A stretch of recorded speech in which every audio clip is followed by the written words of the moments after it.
ഇന്ത്യയിലെ ഏറ്റവും മൂല്യവത്തായ സാഹിത്യ പുരസ്കാരമാണ് JCB അവാർഡ്. JCB അവാർഡുമായി 2025 വന്ന ഒരു അപ്ഡേറ്റ് നിങ്ങൾ കണ്ടല്ലോ. JCB award JCB literature foundation നിർത്തലാക്കാൻ പോകുന്നു. ഇതുമായി ബന്ധപ്പെട്ട് PSC ചോദിക്കാൻ സാധ്യതയുള്ള കുറച്ച് ഫാക്ട് പഠിച്ചാലോ. 2018 മുതലാണ് JCB അവാർഡ് നൽകാൻ തുടങ്ങിയത്. ആദ്യമായി ലഭിച്ചത് ബെന്യാമിൻ്റെ മുല്ലപ്പൂ നിറമുള്ള പകലുകൾ എന്ന നോവലിനാണ്. എഴുത്തുകാർക്ക് 25 ലക്ഷം രൂപയും പരിഭാഷകൾക്ക് 10 ലക്ഷം രൂപയുമാണ് സമ്മാനത്തുക.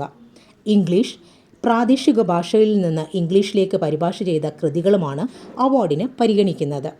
2020 JCB സാഹിത്യ പുരസ്കാരത്തിന് അർഹനായത് S. ഹരീഷിൻ്റെ മീശ എന്ന നോവലാണ്. 2021 M. മുകുന്ദൻ എഴുതിയ ഡൽഹി ഗാഥകൾ എന്ന നോവലിനാണ് അവാർഡ് ലഭിച്ചത്. 2022 JCB പുരസ്കാരത്തിന് അർഹനായത് ഗാലിദ് ജാവേദാണ്. അദ്ദേഹത്തിൻ്റെ ദ പാരഡൈസ് ഓഫ് ഫുഡ് എന്ന നോവലിനാണ് അവാർഡ് ലഭിച്ചത്. 2023 JCB പുരസ്കാരത്തിന് അർഹനായത് പെരുമാൾ മുരുകനാണ്.